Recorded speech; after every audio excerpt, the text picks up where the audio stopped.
Hey guys and a very warm welcome back to my channel. So आज की video से हम लोग कार्बोहाइड्रेट्स का टॉपिक स्टार्ट करने वाले हैं। ठीक है, तो मैं बेसिकली यहाँ पर आप लोगों को नीट, बीएससी और एमएससी में भी ये टॉपिक्स हेल्प करेंगे। तो आज से हम लोग कार्बोहाइड्रेट स्टार्ट करने वाले हैं। पूरी एक सीरीज़ रहेगी कार्बोहाइड्रेट्स की जिसमें मैं सारे टॉपिक्स कवर करूँगी। यहाँ पे मेरा सेंटर ऑफ पॉइंट बीएससी ही है। ठीक है, बाकी अदर फील्ड्स जैसे मैंने पहले मेंशन किया उसमें भी आपको बहुत हेल्पफुल रहेगी बिकॉज टॉपिक्स जो होते हैं वो सेम से ही होते हैं। ठीक है, तो let us start with carbohydrates. तो व्हाट आर कार्बोहाइड्रेट्स? ठीक है, तो पहले ये बात आ जाती है। तो कार्बोहाइड्रेट्स जो होते हैं इसके बारे में दो डेफिनेशंस दी गई थी। ठीक है, पहले हम एक ओल्ड थी एक न्यू थी। ठीक है, न्यू मतलब कि जो अभी हम मानते हैं। तो पहले हम ओल्ड वाले की बात कर लेते हैं। जो ओल्ड वाली है उसके अकॉर्डिंग जो कार्बोहाइड्रेट्स हैं वो हाइड्रेट्स होते हैं कार्बन के। ठीक है, हाइड्रेट्स होते हैं कार्बन के जिनका फॉर्मूला होता है CxH2O। एक्स और वाई यहाँ पर वो होते हैं सबस्क्रिप्ट में, जैसे हम किसी का भी वो लिखते हैं ट्वाइस और थ्राइस। ठीक है, और CH2O यानी कि हाइड्रेट्स ऑफ कार्बन। ठीक है, लेकिन इस डेफिनेशन को बाद में रूल आउट कर दिया गया। तो उसके रीजंस क्या थे, क्यों इसको रूल आउट किया गया? इसको रूल आउट करने का पहला रीज़न तो ये था कि मान लो अगर मैं एक एग्जांपल लेती हूँ CH3COOH। ठीक है, तो CH3COOH को अगर हम इस फॉर्मूले में पुट करें तो यहाँ पर मेरे पास दो कार्बन है तो हो जाएगा C2। ठीक है, C2H2O2 ये हो जाएगा यहाँ पे। ठीक है, H2O2। ठीक है, तो फोर्थ है यहाँ पे हाइड्रोजन और दो ऑक्सीजन। ठीक है, तो H2O2 हो जाएगा। तो ये भी हो सकता है, लेकिन आप लोगों को पता है कि CH3COOH एक कार्बोहाइड्रेट नहीं है। ठीक है, तो कार्बोहाइड्रेट है क्या? इसका मतलब कि हम इस डेफिनेशन को रूल आउट कर सकते हैं कि ये रॉन्ग है। ठीक है, बिकॉज ये इस तरह अगर हम इस डेफिनेशन को माने तो उसके अकॉर्डिंग तो CH3COOH भी कार्बोहाइड्रेट होना चाहिए था। तो एक न्यू डेफिनेशन आई, ठीक है, जिसमें उन्होंने बोला कि वो क्या होते हैं, वो होते हैं पॉलीहाइड्रोक्सी एल्डिहाइड होते हैं। ठीक है, मैं यहाँ लिख देती हूँ, पॉलीहाइड्रोक्सी एल्डिहाइड होते हैं या फिर पॉलीहाइड्रोक्सी कीटोन कंपाउंड्स होते हैं।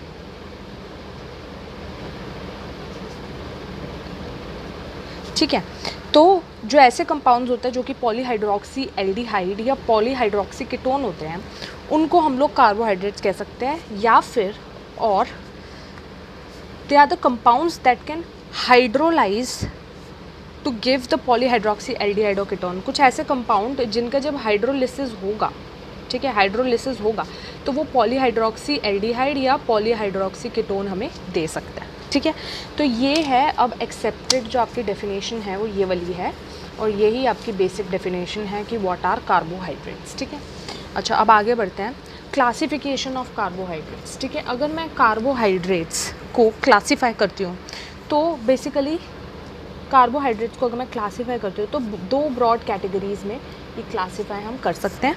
ठीक है, पहला है सिंपल कार्बोहाइड्रेट्स। ठीक है, सिंपल कार्बोहाइड्रेट्स। सेकंड है कॉम्प्लेक्स कार्बोहाइड्रेट्स। ठीक है, तो जो सिंपल कार्बोहाइड्रेट्स होते हैं, ठीक है, वो बेसिकली मोनोसेकेराइड्स होता है। मोनोसेकेराइड्स मीन्स, सेकेराइड मीन्स अ शुगर। ठीक है, तो एक सिंगल शुगर होती है तो उसको हम लोग एक सिंपल कार्बोहाइड्रेट बोल सकते हैं। ठीक है, ये सिंपलेस्ट होते हैं, इनके अंदर 1 शुगर यूनिट होती है, तो हमको इनको बेसिकली मोनोसेकेराइड्स बोलते हैं। जो कि सिंपल कार्बोहाइड्रेट्स होते हैं वो मोनोसेकेराइड्स होते हैं। ठीक है, ऐसे ही जो कॉम्प्लेक्स होते हैं उनके अंदर 2 और मोर, 2 या 2 से ज़्यादा शुगर सब यूनिट्स होती हैं जो कि लिंक्ड होती हैं एक दूसरे से। ठीक है, तो ये है सिंपल और कॉम्प्लेक्स के बीच का डिफरेंस। ठीक है, अच्छा अब हम कॉम्प्लेक्स में फर्दर क्लासिफिकेशन होती है। ठीक है, तो यहाँ पे 3 टाइप्स की और क्लासिफिकेशन आ जाती है। पहली वाली है डाइसेकेराइड, एक होता है डाइसेकेराइड, सेकेराइड मीन शुगर। ठीक है, एक होता है डाइसेकेराइड होता है, एक ओलिगोसेकेराइड होता है, ओलिगोसेकेराइड। ठीक है, और एक होता है पॉलीसेकेराइड। ठीक है, तो डाइसेकेराइड में 2 शुगर यूनिट्स होती है एक दूसरे से लिंक्ड, ओलिगोसेकेराइड में 3 से 10 यूनिट्स होती हैं एक दूसरे से लिंक्ड, और मोर देन 10 जब भी होती है तो फिर वो पॉलीसेकेराइड में आ जाती है, ठीक है। अच्छा, तो व्हेन वी हाइड्रोलाइज देम, ठीक है, ऑफ कोर्स ही बात है, जो जब भी हम इन तीनों में से यानी कि जो कॉम्प्लेक्स है, जब हम कॉम्प्लेक्स कार्बोहाइड्रेट्स को हाइड्रोलाइज करेंगे तो वो हमको सिंपल कार्बोहाइड्रेट्स देंगे, ठीक है। जब भी हम इनको हाइड्रोलाइज करेंगे तो वो हमको सिंपल कार्बोहाइड्रेट्स देंगे।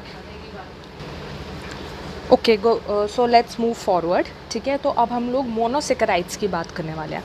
तो जो मोनोसेकेराइड्स होते हैं, ठीक है, हमने जैसे आपको पहले बताया था कि एक सिंगल शुगर होती है, ठीक है। तो मोनोसेकेराइड्स जो भी होते हैं उन कंपाउंड्स हमेशा OSE से एंड होते हैं, ठीक है। मोनोसेकेराइड्स के कंपाउंड्स हमेशा OSE पे ऐड होते हैं। अच्छा, तो मैंने आपको पहले एक बात बताई थी कि हमारे पास होता है पॉलीहाइड्रोक्सी एल्डिहाइड, मैं थोड़ा शॉर्ट फॉर्म में लिखूँगी, ठीक है, और पॉलीहाइड्रोक्सी कीटोन, ठीक है। 2 टाइप्स के होता है हमारे पास। अब मैंने आपको बोला कि OSE से वो एंड होता है, ठीक है।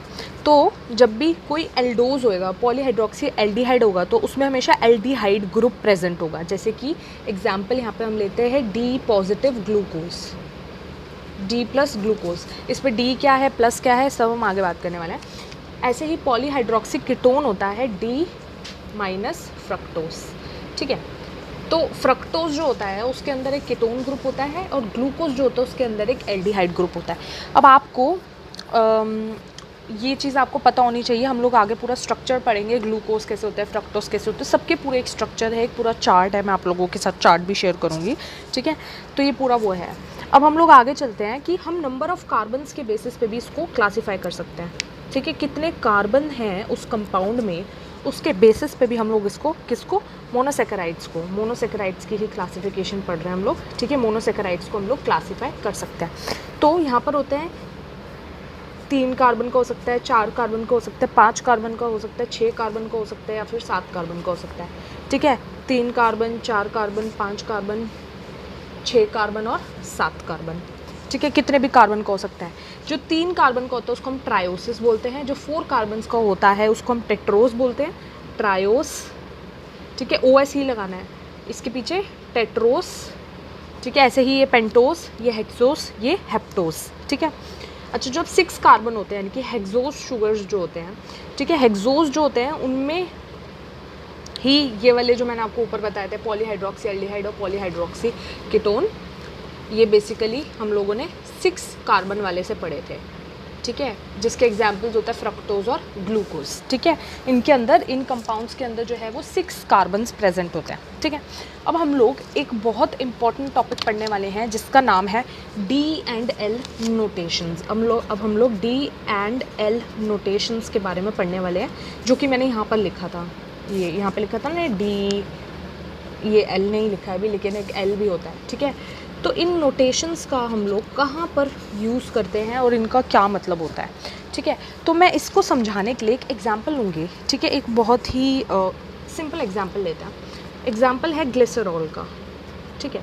तो ग्लिसरॉल को जब मैं ड्रॉ करूँगी तो मेरे पास बनेगा CH2OH, ठीक है, CHOH एंड CH2OH। ये क्या है, ये ग्लिसरॉल का स्ट्रक्चर है, ठीक है। जब ग्लिसरॉल का हम लोग ऑक्सीडेशन कराएंगे, जब ग्लिसरॉल का ऑक्सीडेशन होगा तो हमको 2 कंपाउंड्स मिलेंगे, ठीक है। 2 कंपाउंड्स मिलेंगे। उसमें से पहला कंपाउंड होगा आपका ग्लिसरैल्डिहाइड होगा पहला, जिसको हम बनाते हैं CHOCOH CH2OH, ठीक है। पहला कंपाउंड होगा आपका ग्लिसरैल्डिहाइड, ठीक है। और दूसरा कंपाउंड जो होगा वो आपका होगा CH2OH C+O CH2OH। इसको हम लोग बोलते हैं डाई हाइड्रोक्सी एसीटोन, ठीक है। तो ये 2 कंपाउंड्स मेरे पास यहाँ पर ऑक्सीडेशन के बाद बनकर आएंगे, ठीक है। तो ये क्या है, ये एक पेरेंट कंपाउंड है, ठीक है, पेरेंट कंपाउंड है, ठीक है। और पेरेंट कंपाउंड के ऑक्सीडेशन से हम लोगों को 2 कंपाउंड मिले, ग्लिसरैल्डिहाइड और डाईहाइड्रोक्सी एसीटोन, ठीक है। अब मैं इस ग्लिसरैल्डिहाइड को आगे समझती हूँ, तो उसके लिए हम लोग थोड़ा सा शीट चेंज कर लेते हैं अपना। ओके, अब मैं थोड़ा सा ना ग्लिसरैल्डिहाइड को आपको अब हम लोग ग्लिसरैल्डिहाइड ले लेते हैं। यहाँ पे CHO OH H और यहाँ पे CH2OH, ये हमारा क्या है, ग्लिसरल्डिहाइड है। ठीक है, ग्लिसरल्डिहाइड का जो कायरल कार्बन है, कायरल कार्बन मतलब कि जिनके चारों तरफ ग्रुप्स अटैच्ड होते हैं। ठीक है, ये कायरल कार्बन है और इसकी वैलेंसी कितनी है, 4, क्योंकि 4 इसके कार्बन की वैलेंसी 4 होती है, हम लोग को पता है, और इसके आसपास 4 अटैच्ड है ग्रुप, तो इसका मतलब कि इस कार्बन की वैलेंसी जो है वो कंप्लीट है। ठीक है, तो ये क्या करेगा कायरल कार्बन, इसके 2 इनैंशियोमर्स बनेंगे, इनैंशियोमर्स। ठीक है, इनैंशियोमर्स हमने 11th-12th में पढ़ा है। ठीक है, ये कुछ इसी के क्या होता है कि इन्हीं के जो फंक्शनल ग्रुप्स हैं उनका थोड़ा सा पोजीशन चेंज हो जाता है, लेकिन उनका स्ट्रक्चरल फॉर्मूला जो है वो सेम रहता है। ठीक है, तो एक किसी की भी जैसे पोजीशन चेंज हो जाएगी तो उसकी वजह से वो कंपाउंड का स्ट्रक्चरल फॉर्मूला तो सेम रहेगा, लेकिन बस पोजीशन थोड़ी सी चेंज हो जाएगी।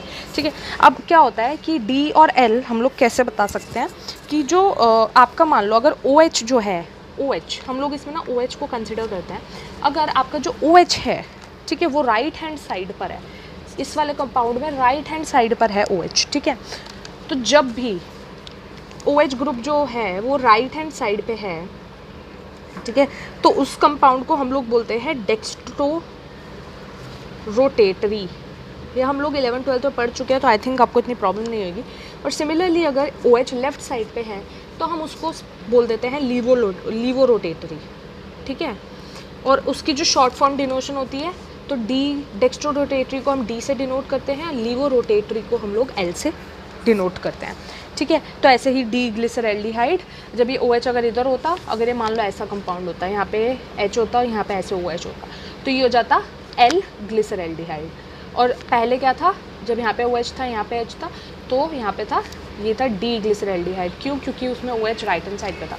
जब भी OH राइट हैंड साइड पे होगा तो D होगा, लेफ्ट हैंड साइड पे होगा तो L होगा। ये बात क्लियर हो गई है? अगर क्लियर हो गई है तो let's now move forward. We have done the notations. Okay, देखो अब इस पर एक फिशर की बात आ जाती है। एक फिशर हमारे जो साइंटिस्ट थे, फिशर एक साइंटिस्ट थे, उन्होंने क्या बोला था कि हाइपोथेटिकली उन्होंने ये बात बोली थी कि जो डी कॉन्फ़िगरेशन होगी ना, डी कॉन्फ़िगरेशन यानी कि डेक्स्ट्रो रोटेटरी, तो वो जो होगी वो हमेशा एस कॉन्फ़िगरेशन बनाएगी। अब एस कॉन्फ़िगरेशन कहाँ से आई है? एस होता है आपका डी, आर और एस 2 टाइप की कॉन्फ़िगरेशन होती है। ठीक है, जिसमें हम लोग क्लॉकवाइज और एंटी क्लॉकवाइज चलते हैं। ठीक है, तो ये हम कंसेप्ट पहले पढ़ चुके हैं 11th-12th में, लेकिन मैं आपको थोड़ा सा इसमें अगर आप चाहें रिफ़्रेश करना, तो देखिए मैं सेम ही एग्जांपल ले रही हूँ ग्लिसरल्डिहाइड का।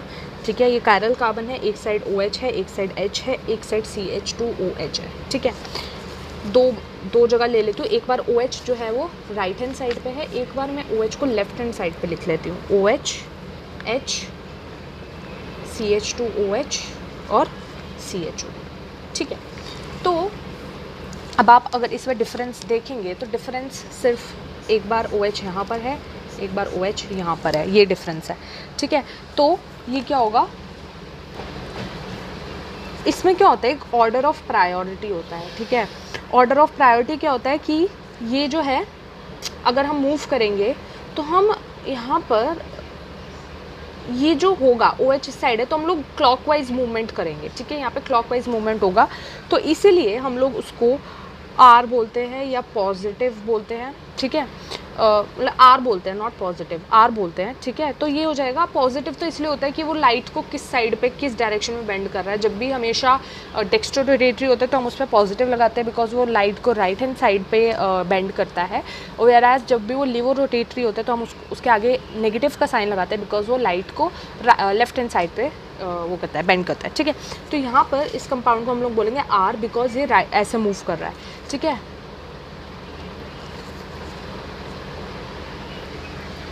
लेकिन अगर आप इसमें देखेंगे तो इसमें भी आपका ऑर्डर ऑफ प्रायोरिटी इसी ऑर्डर में रहेगा, क्लॉकवाइज ही रहेगा, तो इसको भी हम लोग R ही बोलेंगे। ठीक है, अगर एंटी क्लॉकवाइज होता तो वो S हो जाता, लेकिन यहाँ पे क्लॉकवाइज है। तो अब हम इन दोनों को डिफ्रेंशिएट कैसे करेंगे? मैं इसको बोल रही हूँ कि ये R पॉजिटिव है, इसको मैं बोल रही हूँ R नेगेटिव है। क्यों है? बिकॉज ये लेफ्ट हैंड साइड है, मैंने आपको पहले रूल बताया था, लेफ्ट हैंड साइड पे तो लीवो होगा तो हम उसको लीवो को नेगेटिव साइन से डिनोट करते हैं, और ये राइट हैंड साइड पे है तो ये डेक्स्ट्रो होगा, इसलिए हम इसको पॉजिटिव साइन से डिनोट करते हैं। तो ये बात क्लियर हुई? ठीक है। तो हम लोग क्या कहते हैं, कन्वेंशन में आप लोगों को बताने वाली हूँ, हम आगे बढ़ रहे हैं। एक कन्वेंशन है जो आप लोगों को याद रखनी है। कन्वेंशन ये है कि जब भी हम शुगर्स लिखते हैं, ठीक है, तो मैं आपको इसको पूरी एक एग्जांपल से समझाती हूँ। जैसे कि मान लो मैंने एक एग्जांपल लिया, किसका एग्जांपल ले रही हूँ मैं यहाँ पर ग्लूकोज का ले लेते हैं, चलो ठीक है। ग्लूकोज मैं ड्रॉ कर रही हूँ, 1 2 3 4 CH2OH। ग्लूकोज मैं आपको यहाँ पे ड्रॉ करके दिखा रही हूँ, ठीक है। यहाँ पे OH होता है, यहाँ H होता है, यहाँ OH होता है, यहाँ पे OH होता है, ठीक है। यस, ठीक है। अच्छा, और यहाँ पर H होता है, यहाँ पर H होता है, यहाँ OH होगा, यहाँ पर H होगा। तो ये आपका एक ग्लूकोज का स्ट्रक्चर है, ठीक है। तो मैं इसको कैसे बोलूँ कि ये D है या फिर ये D ग्लूकोज है या फिर ये L ग्लूकोज है। तो इसको पता लगाने के लिए हम लोग शुगर्स के केस में क्या करते हैं, उसके पता लगाने से पहले आप लोगों को ये पता होना चाहिए कि जो सबसे ज़्यादा ऑक्सीडाइज्ड कार्बन होता है, ठीक है, वो हमेशा शुगर के टॉप पे होगा। तो आप यहाँ पे देखेंगे कि शुगर के टॉप पे कौन सा कार्बन है, CHO, ठीक है। तो जो सबसे ज़्यादा ऑक्सीडाइज्ड होगा वो टॉप पे होगा, ठीक है। और जो भी कार्बन जो इस ऑक्सीडाइज्ड कार्बन से सबसे दूर होगा, वो वाला कार्बन, उसको हम लोग बोलते हैं कायरल कार्बन। तो अगर आप देखेंगे यहाँ पे ये कार्बन है, तो इसको यहाँ से भी मिल रहा है, यहाँ से भी, यहाँ से भी, यहाँ से भी। So this is a kind of chiral carbon जिसकी फुल वैलेंसी है 4 की, ठीक है। तो हम लोग क्या करते हैं, हमको इस कायरल कार्बन को देखना है, ठीक है, अपने D या फिर L कॉन्फ़िगरेशन को डिटरमाइन करने के लिए। कैसे, हम इस कायरल कार्बन पे देखेंगे कि OH किस साइड अटैच्ड है। अगर OH इस साइड अटैच्ड है, यानी कि मेरे इस वाले केस में क्या है कि OH जो है इस कायरल कार्बन के राइट हैंड साइड पे अटैच्ड है, तो ये वाला कार्बन होगा D कॉन्फ़िगरेशन का, ठीक है। D हमेशा राइट होता है, लेकिन हमें देखना कौन सा, हमें कायरल कार्बन देखना है जो कि सबसे ज़्यादा ऑक्सीडाइज्ड कार्बन से सबसे दूर वाला कार्बन होता है, ठीक है। अगर मान लो ये OH इस साइड होता, मान लो ये OH यहाँ होता, यहाँ पे सिर्फ H होता, तो ये बन जाता आपका लीवो कंपाउंड, ठीक है। तो इससे हम लोग पता लगा सकते हैं कि हमारे शुगर की कौन सी कॉन्फ़िगरेशन है, ठीक है। चलो अब हम आगे बढ़ते हैं। तो गाइज़ इसके आगे मैं आप लोगों को कॉन्फ़िगरेशन ऑफ एल्डिहाइड और कॉन्फ़िगरेशन ऑफ कीटोन मेरे को कराना है। वीडियो ज़्यादा लॉन्ग ना है, इसलिए हम इस वीडियो को यहीं एंड कर रहे हैं। नेक्स्ट वीडियो में हम लोग कंटिन्यू करेंगे, जिस पर मैं आप लोगों को कॉन्फ़िगरेशन ऑफ एल्डिहाइड और कॉन्फ़िगरेशन ऑफ कीटोन बताऊंगी, जिसके लिए आपको एक पूरा बहुत बड़ा चार्ट समझना है, इसलिए मैं उसको इस वीडियो में इंक्लूड नहीं कर रही हूँ, ठीक है। बहुत ही डिटेल्ड एक्सप्लेनेशन होगी, अच्छे से एक्सप्लेन किया जाएगा ईजी लैंग्वेज में। तो stay tuned to the channel. See you guys in the next video, and don't forget to like and subscribe to my channel, okay? If these videos are helpful to you, please like and subscribe to our channel. So thank you so much guys, and have a very nice day. Bye.